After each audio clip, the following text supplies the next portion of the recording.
سلام به بچه عزیزم. امیدوارم حالتون عالی باشه. به جلسه آخر کلاسمون خوش اومدین. امروز درس خیلی عالی رو قراره با هم بخونیم.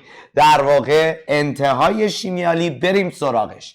بچه ها، پلی تترافلوروئتن گفتیم که به پلیمرش ما میگیم تفلون، به پلی تترافلوروئتن به پلیمرش میگیم تفلون.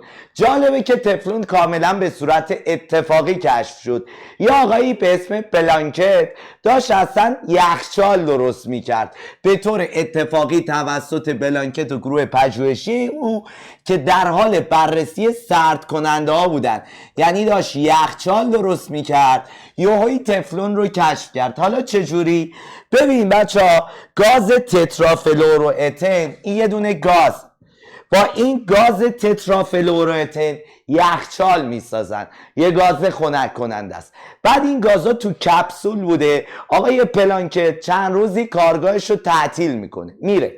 بعد چون توی کپسول گاز فشار بالاست، کارگاه محیطش گرم بوده، گرما هم بوده. بعد اون کپسول گازه چون گرما فشار بوده، این گاز تترافلوروئتن خود به خود تبدیل شده بوده به این پلیمره.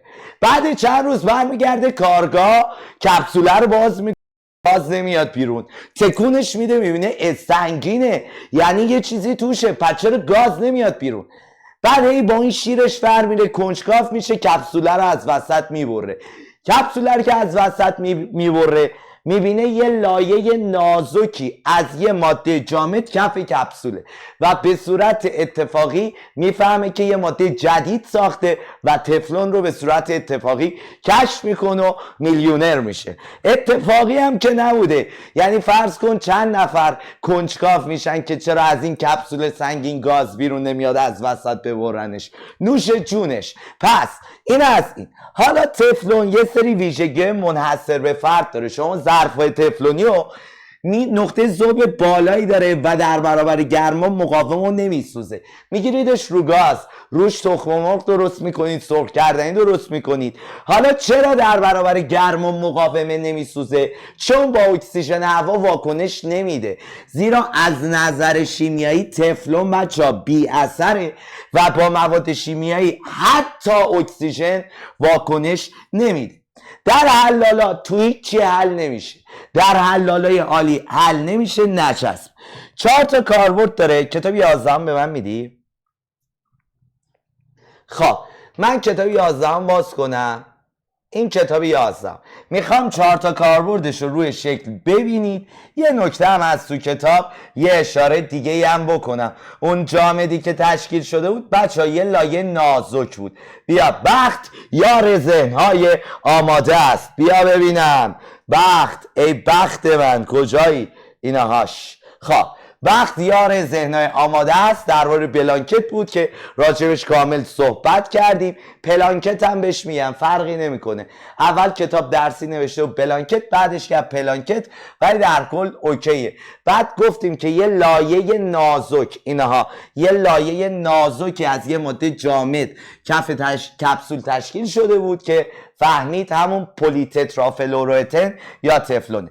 کاربرد تفلون بچه ها 3 تاش اینجاست، یکی هم تو صفحه قبل خوندیم، نخ دندون، چون باید نچسب باشه. خب این کاربرد تفلون رو من میبرم، کوچولو میکنم، تو جزوه هم براتون میذارم. فکر کنم نوشتم همه کاربرداشو جلسه قبل، ولی یه بار دیگه هم با هم چک کنیم که هیچی جا نیفتاده باشه. ببین کاربرد نخ دندونش رو اینجا برات نوشتم، گفتم آقا باید نچسب باشه. این کاربرد نخ دندونش. 3 تا کاربرد دیگه هم داره که میخوام درباره کاربرد دیگهش یه شکل اینجا بندازم و داشته باشیم یادگاری.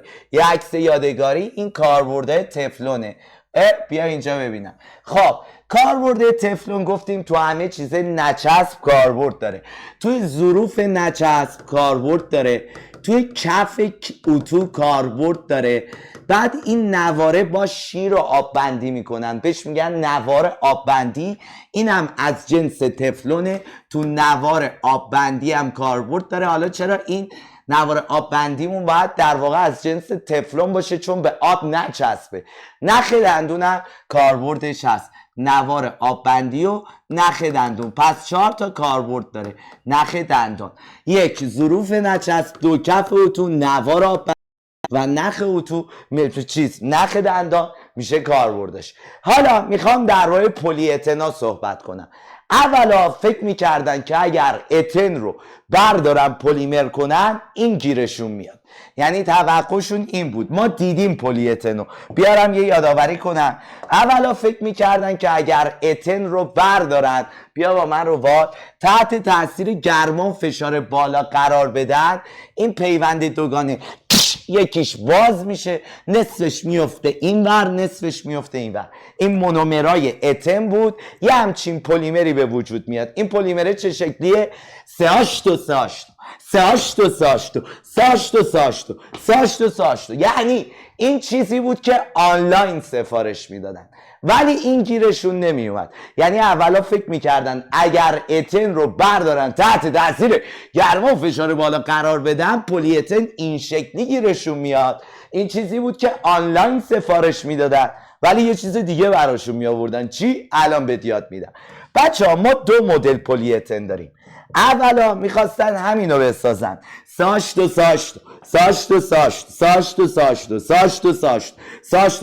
این اضافه تایپ شده، اینو پاک کنید.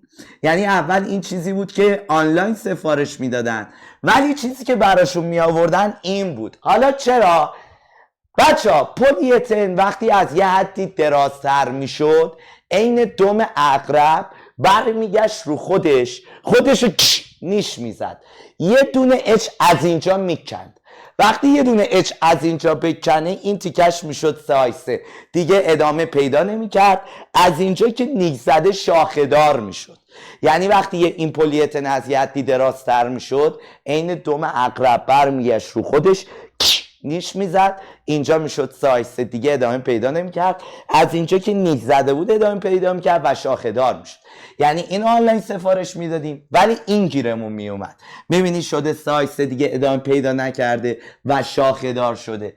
بعدها دانشمندا تونستن یه کاتالیزگر گنده پیدا کنن، بذارن روی این زنجیره که نتونه رو خودش برگرده. بعدن اینم ساختن. اینو تو کتابتون نگفته، آیا میدانیدتونه، ولی من یه اشاره‌ای کردم.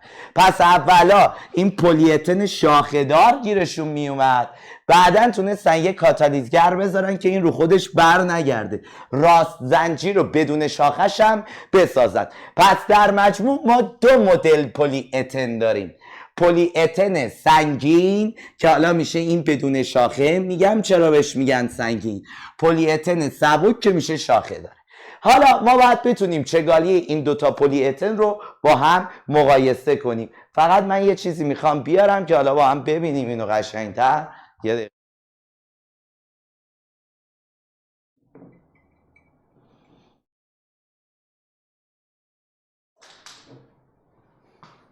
یه لیوان آب میخواستم بیارم که چگالیشو بهتون نشون بدم. نگاه کن بچه ها، پلی اتن بدون شاخه، پلی اتنی که بدون شاخه است، این زنجیراش به راحتی به هم نزدیک میشه. چون زنجیرها خوب به هم نزدیک میشن، محکم هم دیگر رو بغل میکنن، چگالیش میره بالا. پس پلی اتن بدون شاخه، این زنجیرها به راحتی به هم نزدیک میشن، به هم میچسبن، همدیگر رو محکم بغل میکنن، چگالی زیادی داره. برای همین بهش میگن پلی اتن سنگین. اینی که شاخه داره، این شاخه ها نمیذارن زنجیرها خوب به هم نزدیک بشن، وسطاش فضای خالی ایجاد میشه، پوک میشه و بهش میگن پلی اتن سبک. پس این به خاطر این شاخه ها نمیذارن زنجیرها خوب به هم نزدیک بشن، این وسطاش تو خالی و پوک میشه. چون پوکه، چون تو خالیه، چگالیش کم میشه، بهش میگن پلی اتن سبک. اولین سوالی که میپرسه، میگه نیروی این پلی اتن، نیروی بین مولکولیش چیه؟ میگیم واندروالسی. این نیروی بین مولکولیش چیه؟ واندروالسی. چرا؟ اصلا هیدروژنی ندارن، F و N ندارن، نیروشون واندروالسی. حالا میگه تو کدوم قوی تره؟ میگیم تو بدون شاخه این قوی تره، این یکی هم ضعیف تره. میگه چرا؟ میگیم اینجا خوب رشته ها هم نزدیک میشه هم دیگر میچسبن، نیروی واندروالسی قوی تره و اینجا نیروی واندروالسی ضعیف تره. چون اینجا خوب به هم میچسبن چگالی بیشتره، به این میگن پلی اتن سنگین یا های دنسیتی پلی اتیلن هم بهش میگن، چون اسم دیگه اتن اتیلن هم بود. این هم لا دنسیتی پلی اتیلن، پلی اتن سبک چون پوکه. موضوع بعدی که از اینا میپرسه، اول چگالیشو بهتون بگم. درسته که بچه ها سنگین چگالی بیشتری از سبک داره. سنگین چگالیش 97 صدم گرم بر سانتی متر مکعبه، سبک چگالیش 92 صدم گرم بر سانتی متر مکعبه. این چگالیش بیشتره، این چگالیش کمتره. ولی جالبه چگالی جفتشون از آب کمتره. یعنی اگر بندازیمشون تو آب روی آب میمونن. میخوای بهت نشون بدم؟ الان نشونت میدم، بذار نشونش بدم. نگاه کن، این پلی اتن سنگینه. چیه؟ در آب معدنی. در آب معدنی، در بطری آب پلی اتن سنگینه. این هم آب، میندازمش روی آب میمونه. میبینی؟ چون چگالیش، حالا بذار اینوری باشه که بهتر ببین، چون چگالیش از آب کمتره، چگالی آب یکه، پس جفتشون روی آب شناور میشن. حالا مثال اینو من برات زدم، در بطری آب معدنی پلی اتن سنگینه که روی آب شناور میشه. پس حواستون باشه با این که پلی اتن سنگین چگالی بیشتری داره، ولی چگالی جفتشون از آب که چگالیش یکی کمتره، یعنی جفتشون روی آب شناور میمون. راجع به رنگشون میپرسن. شما اگر به این بدون شاخه نور بتابونید، چون خیلی متراکمه، نور رو کامل بازتاب میکنه به چشم. پس چون تمام نور رو بازتاب میکنه سفید رنگ دیده میشه. ولی اگر به این نور بتابونی، چون تو خالیه پرتوهای نور عبور میکنن، ویش ویش ویش ویش ویش ویش ویش ویش، چون پرتوهای نور عبور میکنن رنگ نداره، شفافه. مثال این میشه کیسه پلاستیک مشمع. مثال این، حالا مثال زیادی داره که یکیش در بطری آب بود، اون میشه مشمع. پس این میشه یک جامد سفید رنگ کدر، چون پرتوی نور رو متراکمه به چشم ما بازتاب میکنه. این چون تو خالی ویش ویش ویش ویش ویش پرتوی نور عبور میکنن و شفافه. کدر جامد سفید رنگ شفاف. راجبه حالا سختیشون صحبت کنم. چون این نیروی واندروالسیش قوی تره، میتونم بگم سخت تره، میتونم بگم محکم تره، میتونم بگم نقطه ذوبش بالاتره. پس چون این نیروی به هم چسبیدن سخت‌تر، محکم‌تر، نقطه ذوبش بالاتره، چون این رشته فاصله دارن، توی خالی دارن، ما اینو میتونیم راحت شکلش بدیم. نرم‌تره، انعطاف پذیرتره، نقطه ذوبش هم پایین‌تره. پس این نقطه ذوب بالاتر، این نقطه ذوب پایین‌تر. حالا بریم راجع به اتصال اتم‌های کربنش بپرسیم. میگه آقا کربن‌ها اینجا به چند تا کربن دیگه وصلن. نگاه کن، این کربن به 2 تا کربن دیگه، به 2 تا کربن دیگه، به 2 تا کربن دیگه، به 2 تا کربن دیگه، هر کربن به 2 تا کربن دیگه، هر کربن به 2 تا کربن دیگه، هر کربن به 2 تا کربن دیگه، و در انتهای زنجیر کربن انتهایی به یک کربن دیگه وصل. کربن انتهایی این ورم به یک کربن دیگه وصل. پس کربن‌ها یا به یک کربن دیگه یا به 2 کربن دیگه وصلن، که غالبا به 2 کربن دیگه وصلن.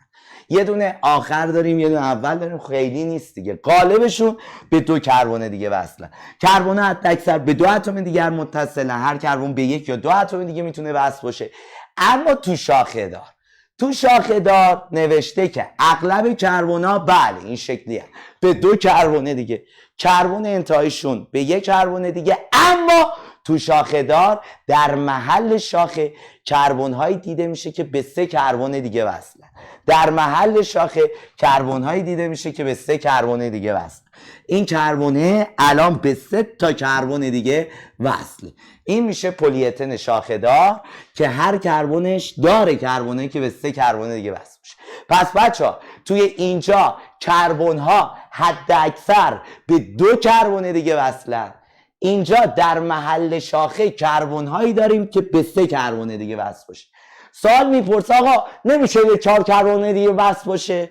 ببین این که دم عقرب یه بار، در واقع اینطوری بگیم، این که دم عقربمون 2 بار بخواد یه جا رو نیش بزنه غیر ممکنه. چرا؟ چون اگر بخواد تاپ بخوره بیاد دوباره رو همین، این شاخه نمیذاره. به دلیل ممانعت فضایی امکان این که دم عقربمون یه جا رو 2 بار نیش بزنه نیست. پس 4 کربن دیگه نداره. پس بریم هم جمع کنیم. اغلب کربن ها این شکلی هست، به 2 کربن دیگه وصلن. کربن انتهایی به 1 کربن دیگه وصله و در محل شاخه به 3 کربن دیگه وصلن. این که میگه به 3 کربن دیگه وصله در محل شاخه است.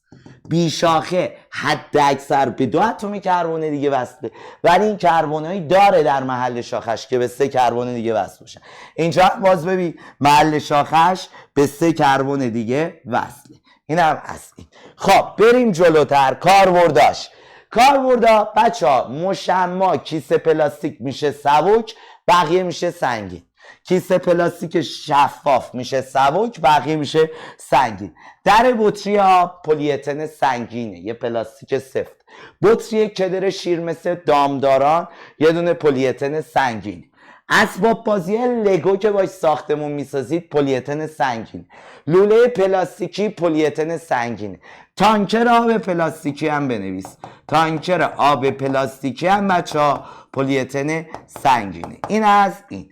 حالا بریم جلوتر. تمرینش رو حل کنم، یه نکته اضافه کنم. میگه کدام چگالی به کدام پلی اتن بس تعلق داره؟ این بدون شاخه پلی اتن سنگینه، باید چگالی بیشتر رو بهش نسبت بدیم. این یکی شاخه داره پلی اتن سبکه، پس باید چگالی کمتر رو نسبت بدیم. این چگالیش میشه 97، این چگالیش میشه 92 صد. واحدش هم گفته گرم بر سانتی متر مکعب. گرم بر سانتی متر مکعب. چگالی ها رو خودش داده بودا، گرم بر سانتی متر مکعب. کدام چگالی به کدام پلی اتن تعلق داره؟ اینطوری می نویسیم. بعد میگه چرا؟ زیرا پلی اتن بدون شاخه پلی اتن سنگین، پلی اتن بدون شاخه، من با اون قرمز بنویسم، بدون شاخه پلی اتن سنگین، این رشته ها خوب به هم نزدیک میشن و پلی اتن شاخه دار که رشته ها فضای خالی دارن پوکه، پلی اتن سبک. پلی اتن شاخه دار یک پلی اتن سبک است. بعد این سبک سنگینش رو گفتیم. خب میگه کدوم سبک کدوم سنگین که براتون نوشتم. نیروی بین مولکولی در پلی اتنا چیست؟ میگیم واندروالسی. میگه تو کدوم قوی تره؟ تو پلی اتن بدون شاخه. در پلی اتن بدون شاخه قوی تره، چون رشته ها بهتر به هم نزدیک میشن. قوی تر است چون رشته ها راحت تر به هم نزدیک میشوند. حالا بریم سراغ موضوع بعدیش. میگه چرا استحکام پلی اتن سنگین از سبک بیشتره؟ یعنی چرا سفتره؟ چون نیروی واندروالسی قوی تری داره. چون نیروی واندروالسی قوی تری دارد. یه جمله به صفحه قبل باید اضافه کنیم، بریم اون جمله رو اضافه کنیم و این تمرین رو حل کنیم. پلی اتن جای خالی مذاب یا جامد را با عمل جای خالی دمیدن یا مکش به ورقه جای خالی پلاستیکی تبدیل می کنند. خب ببین، من حالا این جمله کتاب به ورقه نازک یا ضخیم، بریم این جمله کتاب رو بحث کنیم. بچه ها پلی اتن رو اول آبش میکنن، مذابش میکنن، یعنی پلی اتن مذاب، بعد توش فوت میکنن با عمل دمیدن، بعد میشه پلاستیک نازک، به ورقه نازک پلاستیکی تبدیل میکنن.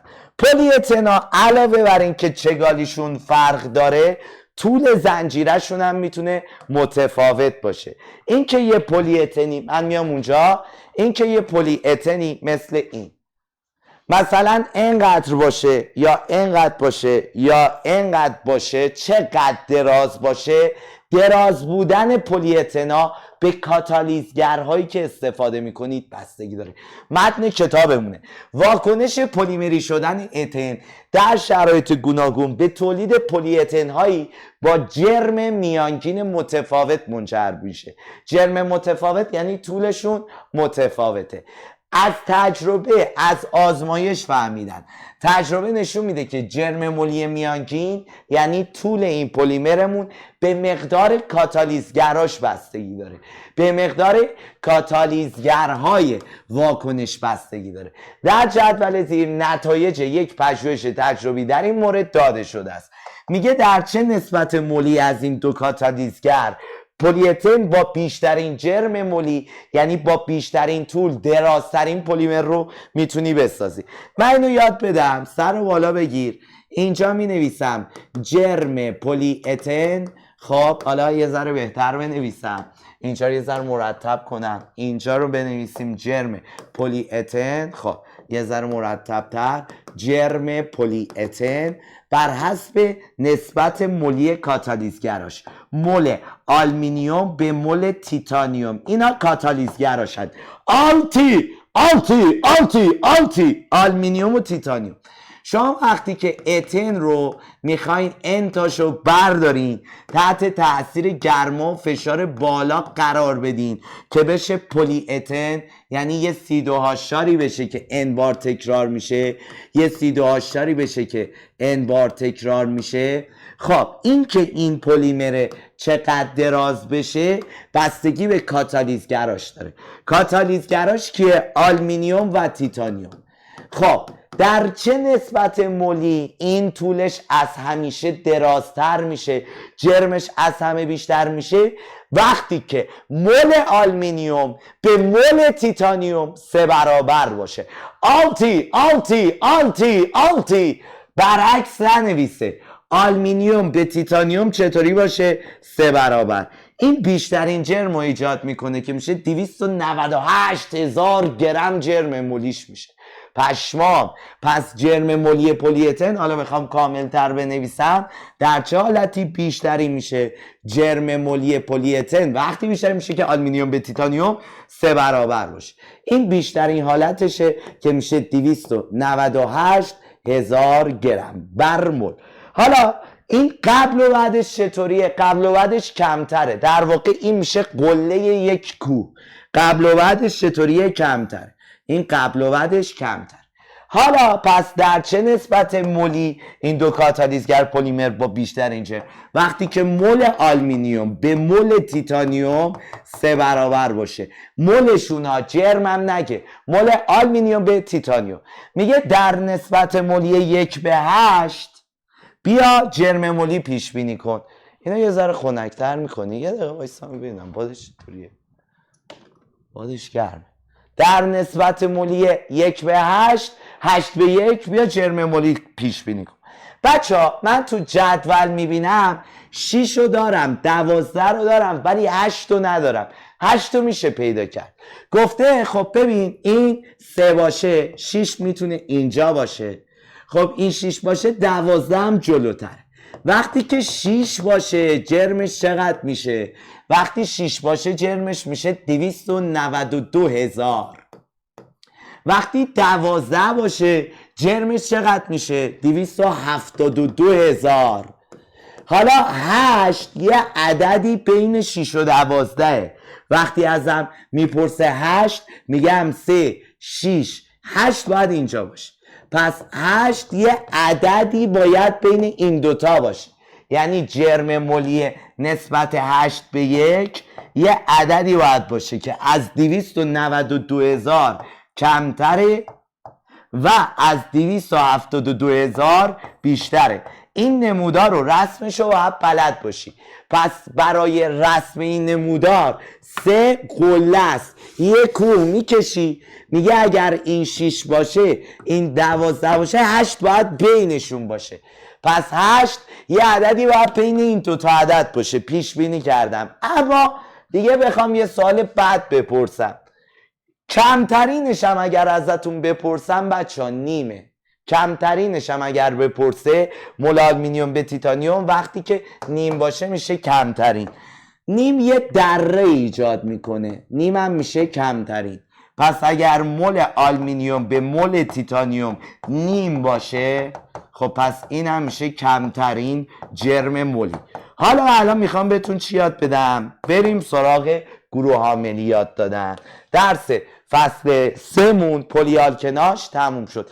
فقط میتونی برای من یه دونه چیز بیاری؟ تو وش کن برو. خب شیمی رو ما به 2 دسته تقسیم میکنیم. خب شیمی کربن به 2 دسته تقسیم میشه. یه سریا رو میگیم مواد عالی، یه سریا رو میگیم مواد معدنی. ما شیمی کربن رو به 2 بخش تقسیم میکنیم، شیمی مواد عالی یا شیمی عالی، بعد یه سری دیگه هم میگیم مواد معدنی.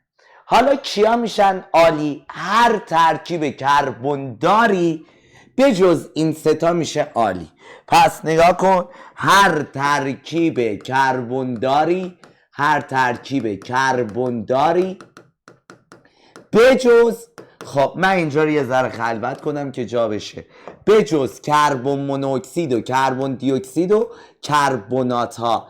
آقا اینا چی میشن؟ اینا جزء مواد معدنی هستند. کربن مونوکسید و کربن دی اکسید و اونایی که کربنات دارن جزء مواد معدنی. پس اگر پرسیدیم شیمیالی چی میشه؟ میشه هر ترکیبی که کربن داره به جز کربن مونوکسید، کربن دی اکسید و کربنات دارها.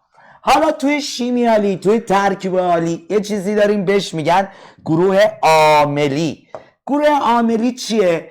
بچه ها گروه عاملی آرایش ویژه‌ای از اتماست که به مولکول دارای اون خواص فیزیکی شیمیایی میده که تا حالا نداشته، خواص فیزیکی شیمیایی منحصر به فرد میده. پس گروه عاملی آرایش منظمی از اتم هاست که به مولکول عالی دارای آن خواص فیزیکی و شیمیایی ویژه میده. مثلا باعث میشه که اون ماده الکل بشه، مثلا باعث میشه اون ماده اسید بشه، مثلا باعث میشه اون ماده استر بشه. بچه ها در گروه عاملی شیوه اتصال اتما به هم و حتی پیوندش مهمه. یعنی پیوند یگانه باشه یه چیز میشه، دوگانه باشه یه چیز دیگه میشه.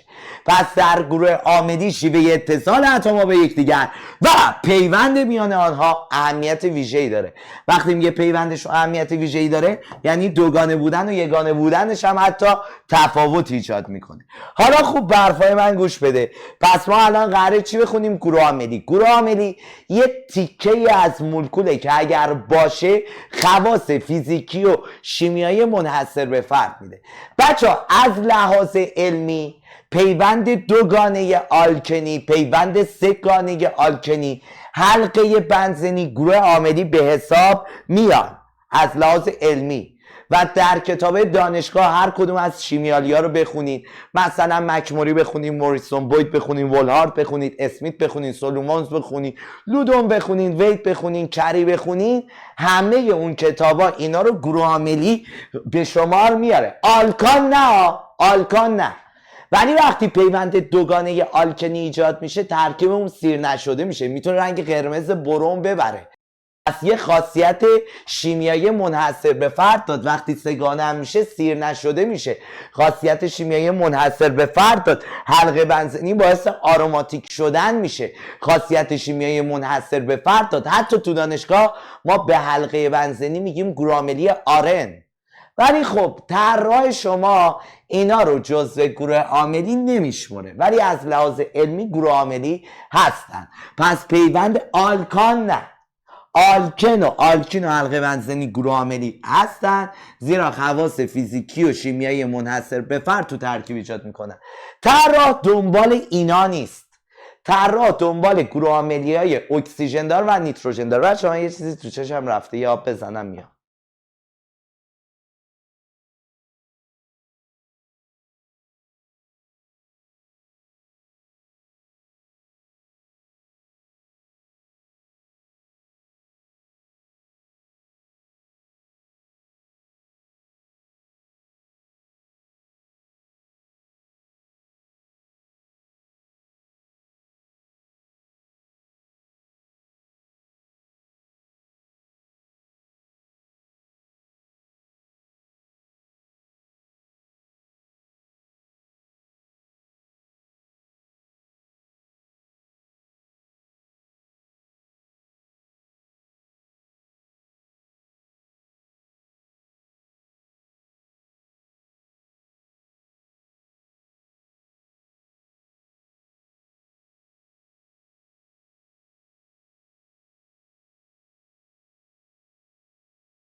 برای شما 100% سوال امتحان نهایی نحوه تعیین گروه عاملی هست، ولی دنبال آلکن و آلکین و حلقه بنزن نیست، دنبال گروه عاملی های اکسیژن دار و نیتروژن داره. پس ما الان با هم قراره گروه عاملی هایی بخونیم که اکسیژن دارن یا نیتروژن دارن، برای اینکه بدون درد و خونریزی بتونی 8 گروه عاملی اکسیژن دار و نیتروژن دار رو از هم خوب تشخیص بدی. به حرفای من خیلی خوب گوش بده. قدم اول یعنی ابتدا، ما باید همه گروه های دارای CO دوگانه که در شیمی آری کربونیل نامیده می شود رو تعیین کنیم. ببین این CO دوگانه کربونیل بستگی داره که اطرافش چی باشه. ببین این الان CO دوگانه رو داره، به این گفتن کتون، این CO دوگانه رو داره بهش گفتن آلدهید، CO دوگانه رو داره بهش گفتن اسید، CO دوگانه رو داره بهش گفتن استر، CO دوگانه رو داره بهش گفتن آمید. پس مهمه که اطراف این CO دوگانه اطراف کربونیل چی قرار میگیره. مثلا اگر CO هر دو سمتش کربن قرار بگیره ما به این میگیم کتون. CO دوور کربن میشه کتون. اگر در کنار این COH قرار بگیره ما بهش میگیم آلدهید. اگر در کنار این COOH قرار بگیره ما بهش میگیم اسید. و اگر در کنار این CO، این استر از خاندان یاکوزاست، ژاپنیه، بعد اینطوری بخونیش COOC و اینطوری بخون سوسی استر، سوسی استر، سوسی استر. یه ذره حالت ژاپنی داره، میگی سوسی استر، سوسی استر. و اگر به CON وصل باشه مستقیما میشه آمید.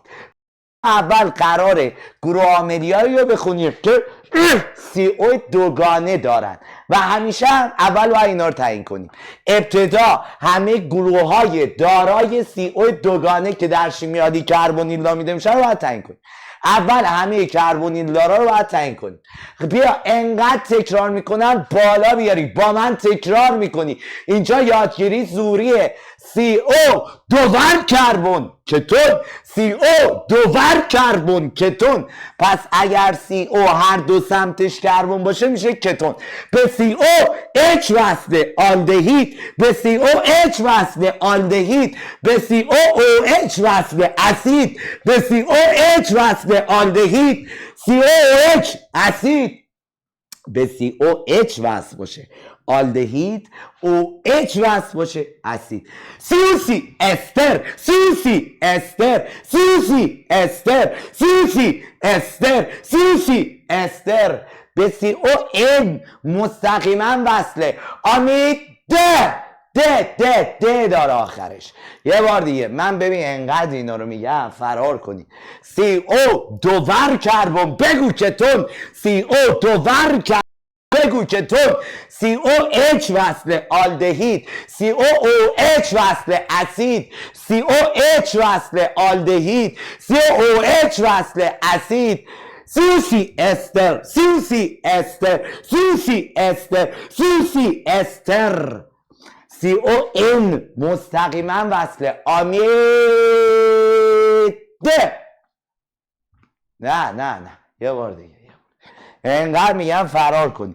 به CON مستقیما وصله آمید، به CON مستقیما وصله آمید. سوسی استر، سوسی استر، سوسی استر، سوسی استر. به COOH وصله COOH اسید، به COH وصله آلدهید.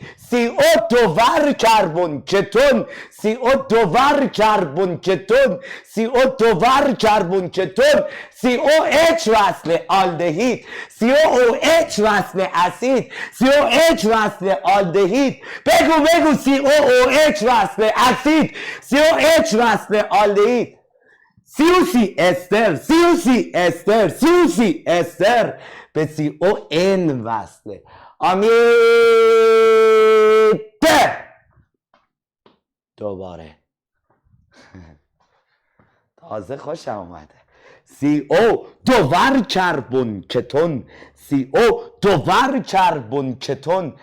این میشه خانواده کتونا. دیگه همه کتونا این شکلیه، یه CO واسطه دو سمتش کربن. COH وصل آلدهید، COH وصل آلدهید، COH وصل آلدهید، COOH وصل اسید، COH وصل آلدهید، COOH وصل اسید، COH وصل آلدهید، COOH وصل اسید. OH باشه میگیم اسید، H باشه میگیم آلدهید.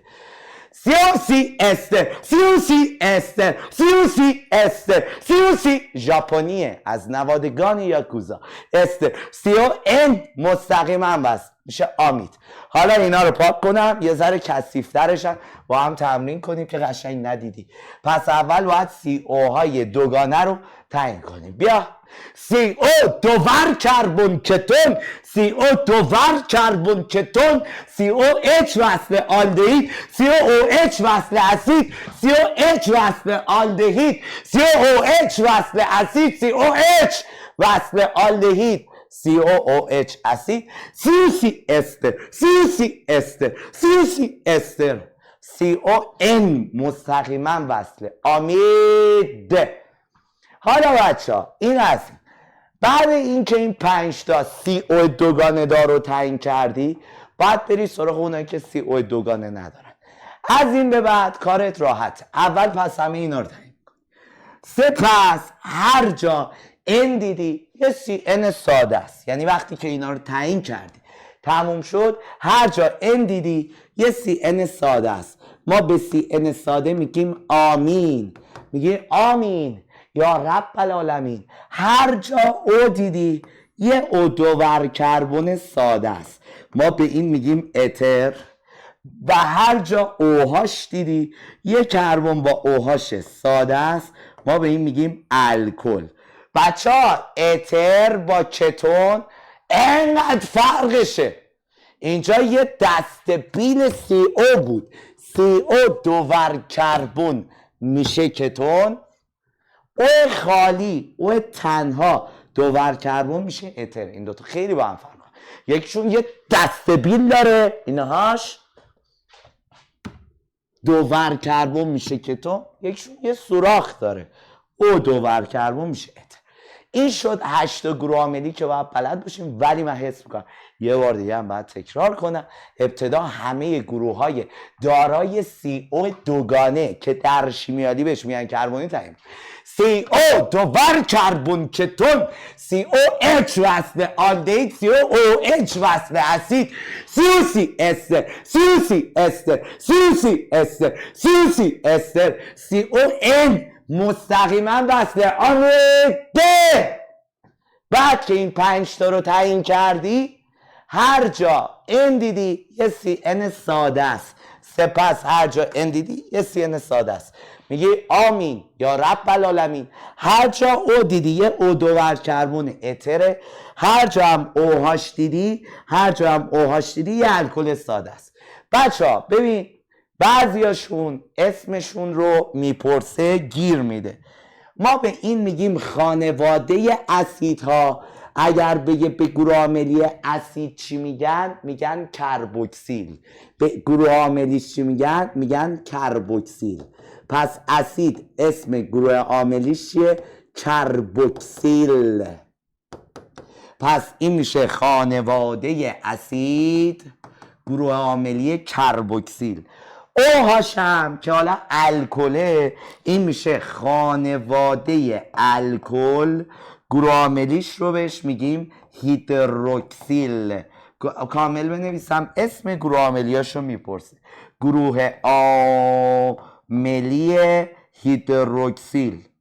خیلی عقده‌ای باشه، خیلی عقده‌ای باشه که پارسال بود، به این الکل نمره نداده، به این نمره داده. پس یادتون باشه ما به گروه، اینجا رو مرتب کنم، ما درست شد.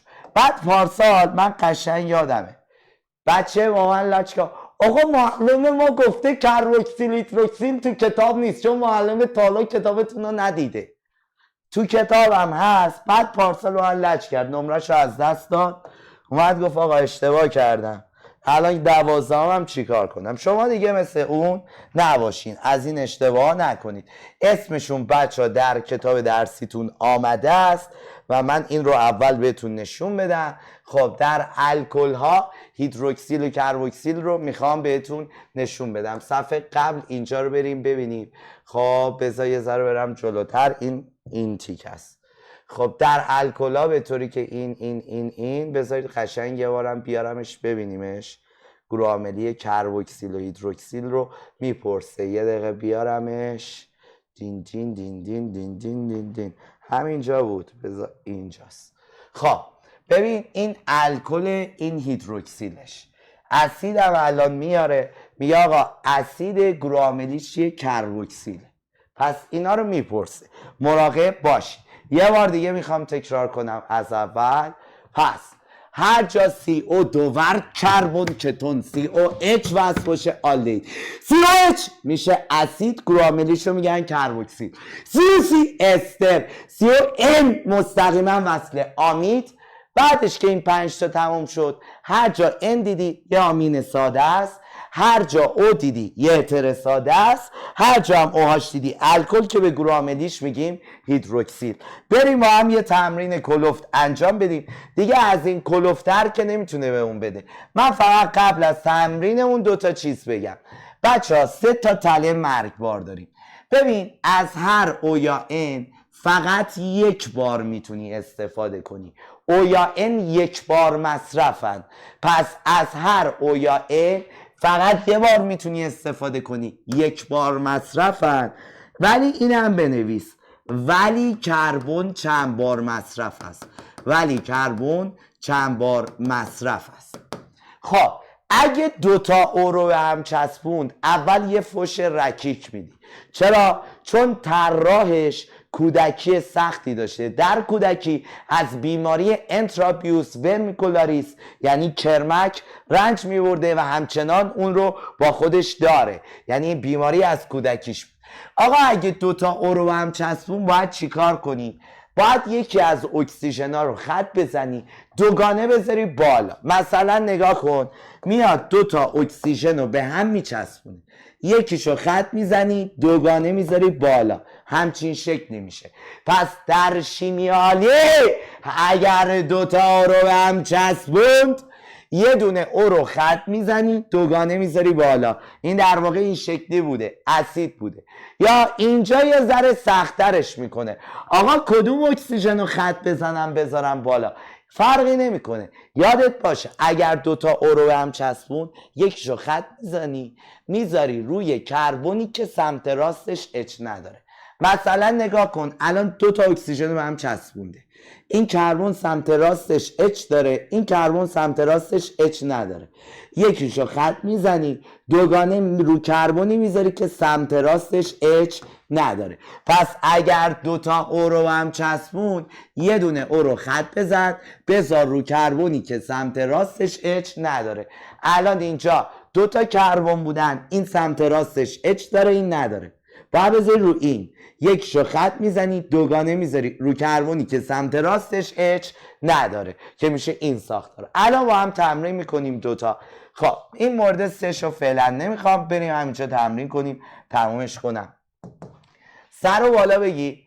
اینجا ما میگه دیگه هر چی گروه عاملی میبینی تعیین کن. اول باید توطئه خنثی کنیم. توطئه در کار است. کجا؟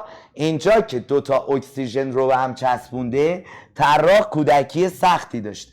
یکیشو خط میزنیم، دوگانه میذاریم رو کربنی که سمت راستش اچ نداره. پس این شکلی بوده. حالا برای تعیین گروه عاملی اول میری تمام اونایی که کربونیل دارن، CO دوگانه دارن رو تعیین میکنی. بیا با من سر و بالا بگی. خب از اینجا شروع میکنم. به COH وصله. بگو باریکلا. آلدهید. به COH وصله. آلدهید.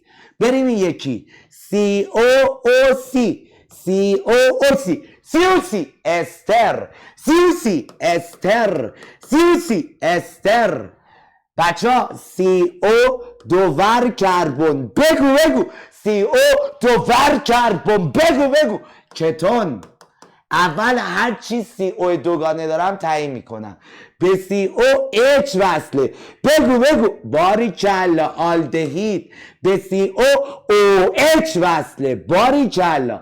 اگه H تنها بود آلدهید، اگر OH بود میشد اسید، که به اسیدا چی باید بگیم؟ اسید اسم خانوادهشه، باید بگی کربوکسیل.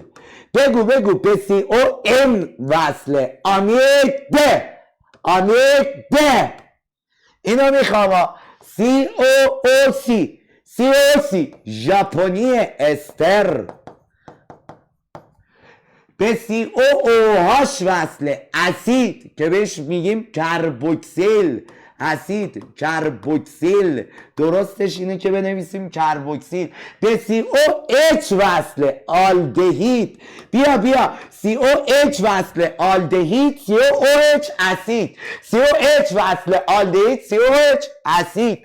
خب بریم اینجا، بریم بازم دارم.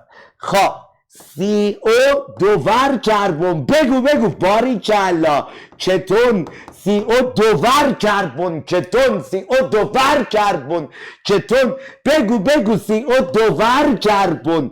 کتون. به CON مستقیما وصله. امید. خب بازم داریم CO دوور کربن. بگو کتون. CO دوور کربن. بگو کتون. به COOH وصله. اسید که از همون وقتی گروه عاملیشو میخواد باید بگیم کربوکسیل.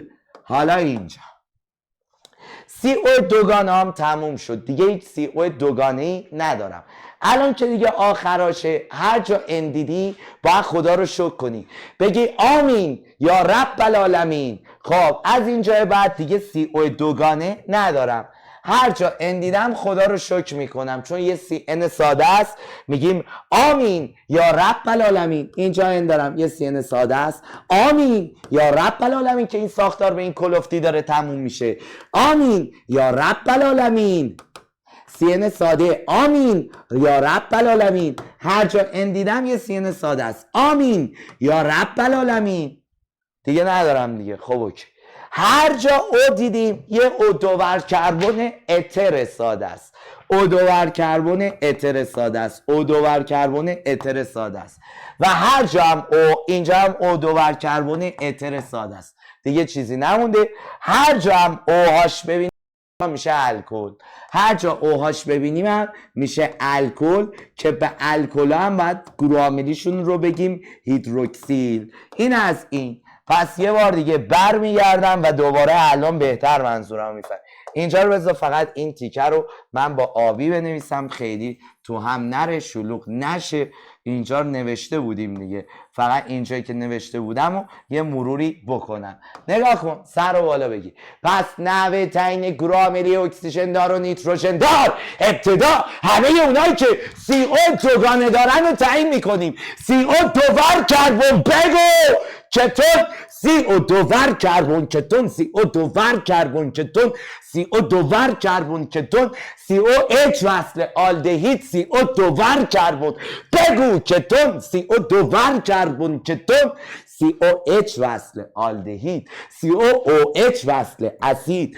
COH وصله آلدهید. COOH وصله اسید. COH وصله آلدهید. COC استر. COC استر. COC استر. COC استر. CON مستقیما وصل شده میشه آمید. اول این 5 تا رو تعیین میکنی، بعدش دیگه راحته. بعدش که دیگه CO دوگانه نداری، هر جا ان دیدی میگه آمین یا رب العالمین. هر جا ان دیدی یه CN ساده است، آمین یا رب العالمین. او دیدی یه اتر ساده است، او هاش هم دیدی الکلی که بهش میگن هیدروکسیل. این از این. سپس هر جا ان دیدی یه CN ساده است، او دیدی یه اتر ساده است، او هاش دیدی یه الکل ساده است. فقط الکلا رو باید هیدروکسیل بنویسی. اینا هم اسم اذیت میکنه تو، حالا اینو جلوتر میگم، فعلا کارش ندارم. بریم یه تمرین دیگه بریم. اینجا باز طراح یه کودکی بسیار سختی داشته. چرا؟ چون دوباره اومد 2 تا او رو به هم چسبون. دوباره اومد 2 تا او رو به هم چسبون. اول یه فوش رکیک حتما بده، بعد یکی از اکسیژن ها رو خط میزنی، دوگانه میذاری رو کربنی که سمت راستش H نداره. ببین الان این دوتا رو با هم چسبونده، یک شو باید خط بزنم، دوگانه بذارم رو کربنی که سمت راستش H نداره. این سمت راستش H نداره، این سمت راستش H داره. اوکی، پس دوگانه باید بذارم رو کربنی که سمت راستش H نداره. یکیشو خط میزنم، اینو خط میزنم، این سمت راستش H دارد، این سمت راستش H ندارد. دوگانه میذاریم رو کربنی که سمت راستش H نداره. این است. اینجا هم دوره همین کرم رو تکرار کرده. وقتی دوتا اکسیژن به هم چسبوند یکیشو خط میزنیم، دوگانه میذاریم رو کربنی که سمت راستش H نداره، این سمت راستش H داره و رو این بذاریم که سمت راستش H نداره. برای اینکه از ساختارش نترسی، گروه عاملیشو بهتر تشخیص بدی، من هیدروژنا هم باز میکنم. هیدروژنا بچه اصلا تو گروه عاملی اثر ندارم، ولی اگه میخوای بازش کنم سایسته یعنی این دیگه. بیا خب اینو برات باز کردم که نترسی. این هم همینه، اگر بخوام بازش کنم که نترسی، سایسه یعنی خب سه تا H دیگه، اینجا H، اینجا H، اینجا H. بیا حالا بریم گروه عاملی تعیین کنیم. قرارمون یادت نره، دوستت دارم یادت نره، اول اون CO2 دوگانه ها رو باید تعیین کنیم. بریم با هم تمرین کنیم. خب COOC سیوسی بگو استر، سیوسی استر، سیوسی استر، سیوسی استر. پس این شد گروه عاملی استری، این هم شد گروه عاملی استری. حالا بریم سراغ بقیه. به COH وصله آلدهید. خب CO دوور کربن کتون، CO دوور کربن کتون به COOH وصل اسید که چی نمره داره؟ کربوکسیل نوشتن نمره داره. دیگه چیزی داریم به COM وصل امید. خب دیگه CO دوگانه ندارم. از اینجا بعدش که داره تموم میشه وقت شکرگزاریه. هر جا N دیدیم میگیم آمین یا رب العالمین، چون اینجا N میبینم میگم آمین یا رب العالمین. هر جا او دیدم یه او دوور کربن ساده است، اتره. او دوور کربن ساده است، اتره. او دوور کربن ساده است، اتره. و هر جا او هاش دیدیم الکل یا هیدروکسیله. دیگه بچه ها از این کلوفتر که دیگه نمیتونه به ما بده، از این کلوفتر که نمیتونه به ما بده. خب بریم اینجا. میگه با توجه به ساختارهای زیر این سوالایی که میپرسیم رو تعیین کن. این سوالیه که من طرح کردم، این سوال امتحانه، شرمم میگیره حلش کنم. خب بریم سوال امتحان رو حل کنیم. شرمسارم ببخشید بچه. این اصلا CO دوگانه نداره، کربونیل نداره. پس هر جا N دیدیم میگیم آمین، او دیدیم میگیم اتر، OH دیدیم میگیم الکل یا هیدروکسیل. خب این فقط یه OH ساده داره، پس این فقط الکل داره. و الکل چی نمره میده؟ بنویسی هیدروکسیل. بعد دیگه حالا برای خودشیرینی کربن دوگانه رو میتونی براش آلکن هم بنویسی ایرادی نداره. کربن دوگانه رو آلکن هم میتونی بنویسی. این گروه عاملی اکسیژن دار نیتروژن دار میخواد، ولی خب آلکن هم داره. این یکی CO دوگانه در ساختارش نمیبینم، پس هر جا N ببینیم میگیم آمین یا رب العالمین. هر جا O ببینیم اتر، OH ببینیم الکل. او میبینم پس اتر دارم. حالا برای خودشیرینی به این میتونم بگم آقا آلکنم داره. این مگه حلقه بنزن نیست بچه ها؟ یه شیسل ایریتمیک دکانه یک گانه دکانه یک گانه دکانه یک گانه، میتونم بگم آروماتیکم داره. اینا رو میتونی برای خودشیرینی بنویسی. این اکسیژن دارش نمره داره. گروه عاملیاشو تعیین کردم. میگه کدام مولکول توانایی برقراری پیوند هیدروژنی داره؟ هیدروژنی بچه ها هر کی OH یا NH داره. خب این چون هاش متصل به O داره، OH داره، پس این هیدروژنی داره. این چون OH یا NH نداره هیدروژنی نداره. آقا اگر هیدروژنی نبود نیروی بین مولکولی چی میگفتیم؟ واندروالسی. خب این هم از این. پس اگر از اون پرسید کدام مولکول توانایی برقراری پیوند هیدروژنی داره، جوابش میشه آقا هیدروژنی کسی داره که OH و NH داشته باشه، یا OH یا NH. پس از همون هیدروژنی پرسید، هیدروژنی رو اینطوری جواب میدیم هر کی OH یا NH داره، هر کی OH یا NH داره. چون این OH داره، H متصل به O داره هیدروژنی، این OH و NH نداره، میشه واندروالسی. میگه ترکیب موجود در رازیانه سیر شده یا نشده. بچه قبول دارید دوگانه داره، پس سیر نشده. سیر نشده زیرا دوگانه دارد، زیرا دوگانه دارد. حالا میگه خب اوکی، ترکیب موجود در گشنیز با چند مولکول H2 سیر میشه. بچه ها ببین، سیر شدن یعنی که پیوندهای دوگانه رو بکنیم یگانه. بهم بگید ببینم شغل هیدروژن چی بود؟ چتو باز کن بنویسم ببینم کی درسشو خوب خونده. شغل هیدروژن چی بود؟ بگو ببینم شغل هیدروژن چی بود؟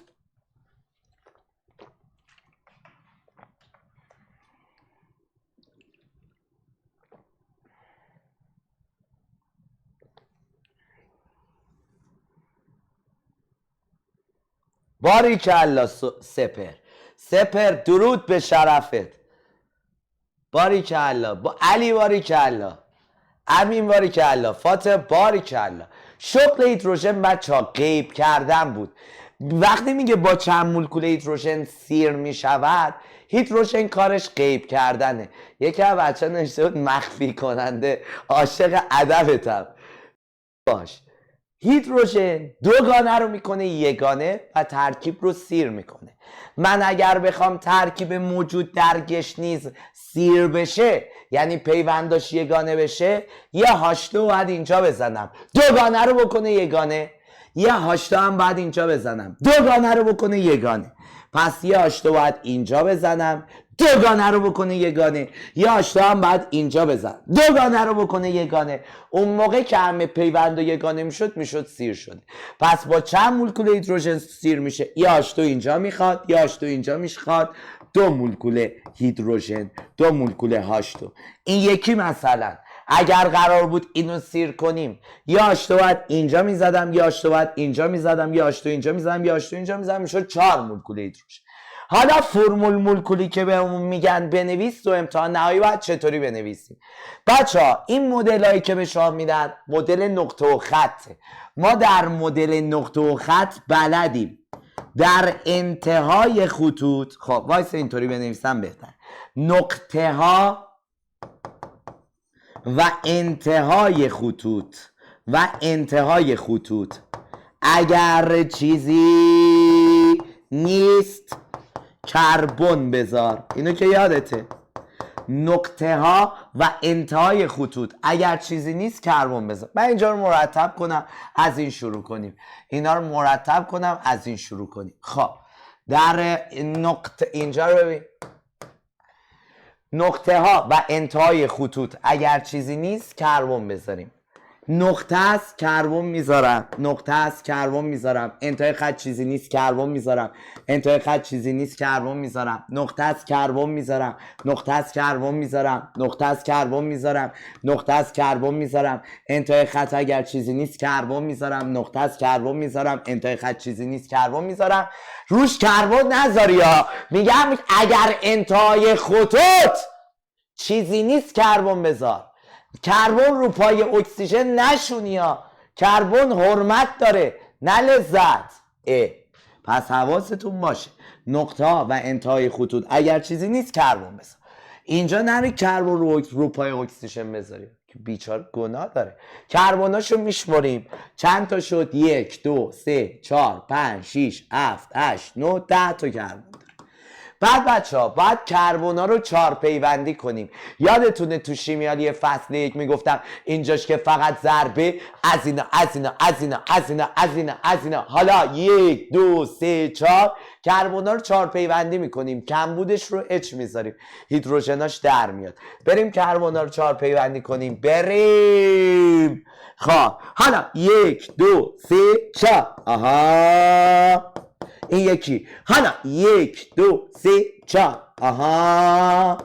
حالا این یکی 1 2 3 4 4 تا پیوند رو داره. حالا این یکی 1 2 3 4. حالا این یکی 1 2 3 4. حالا این یکی 1 2 3 4. حالا این یکی 1 2 3 4 داره 4 تاشو. این یکی 1 2 3 4 1 2 3 4. اینجاش که فقط ضربه از اینا از اینا از اینا از اینا از اینا این فقط مونده. 1 2 3 4. کربونا رو 4 پیوندی میکنی. هیدروژن ها حالا معلومه. بشماریم 1 2 3 4 5 6 7 8 9 10 11 12 13 14 15 16 17 18. اینو جان اندازیم. یه دونه هم اینجا بود. پس هیدروژن ها چقدر شد؟ 18. حالا اتم دیگه ای داره، یه دونه هم او داره. اینم اوش می نویسیم 13 ها 16. پس اول کربونا رو میشمارم، بعد کربونا رو 4 پیوندی میکنم، هیدروژنا رو میشمارم، بعد بقیه اتم‌ها رو مینویسم. بریم پایینی بریم پایینی. اینجاش که فقط ضربه از اینا از اینا از اینا از اینا از اینا از اینا از اینا از اینا. بریم اول کربوناشو مشخص کنیم. نقطه ها و انتهای خطوط اگر چیزی نیست کربن بذار کربن بذار کربن بذار. نقطه از کربن نقطه از کربن نقطه از کربن نقطه از کربن. من این آروماتیک رو یه ذره بیارم اینورتر تو هم نره. آروماتیک رو یه ذره بیارم اینورتر تو هم نره. این نقطه از کربن. میخوام اول کربناشو بشمارم. بعد خب اینجا که اکسیژن انتهای خط اگر چیزی نیست کربونه. کربونا رو بشمارم 1 2 3 4 5 6 7 8 9 10. 10 تا کربن دارم. حالا نوبت هیدروژن است. میگم اینجاش که فقط ضربه از اینا از اینا از اینا از اینا از اینا 1 2 3 4 کربن ها باید 4 پیوندی بشن. بیا بیا بیا بیا بیا بیا بیا. اینجاش که فقط ضربه از اینا از اینا از اینا از اینا از اینا. حالا 1 2 3 4 کربن ها رو 4 پیوندی میکنم. کمبودش رو اچ میذارم. اینجاش که فقط ضربه از اینا از اینا از اینا از اینا 1 2 3 4 اچاشو بذار. 1 2 3 4 اچاشو بذار. 1 2 3 4 اچاشو بذار. 1 2 3 4 4 تا پیوندو داره. 1 2 3 4 اچاشو بذار. 1 2 3 4 اچاشو بذار. 1 2 3 4 اچاشو بذار. 1 2 3 4 اچاشو بذار. 1 2 3 4 4 تا پیوندشو داره. 1 2 3 4 اچاشو بذار. کربونا رو 4 پیوندی میکنی. او رو نه، فقط کربن. کربونا رو 4 پیوندی میکنی. به او ان کاری نداری. خب 10 تا کربن داره. هیدروژنا میشه آبیا. 1 2 3 4 5 6 7 8 9 10 11 12. 12 تا هم هیدروژن داری. اتم دیگه ای میبینی یه دونه او میبینی بنویس. به روش های دیگه نمره نمیده. تنها روش امتحان نهایی که نمره داره همینه. بریم پایینی بریم پایینی بریم پایینی. میگه گروه عاملی موجود در ترکیبا رو مشخص کنید. بابا اینا که واسه ما شوخیه. بچه ها CO دوبر کربن. بگو بگو CO دوبر کربن کتون. CO دوبر کربن کتون به COH وصله. آلدهید. خب این از CO دوبر کربن کتون COH وصله. آلدهید. بقیهش دیگه میتونی برای خودشیرینی بنویسی. اینجا حلقه بنزن رو گفتیم بهش چی میگن؟ شیسلیه. دوگانه یک گانه دوگانه یک گانه دوگانه یک گانه دوگانه یک گانه. آروماتیکه. بعد شیسلی حلقه بنزنی.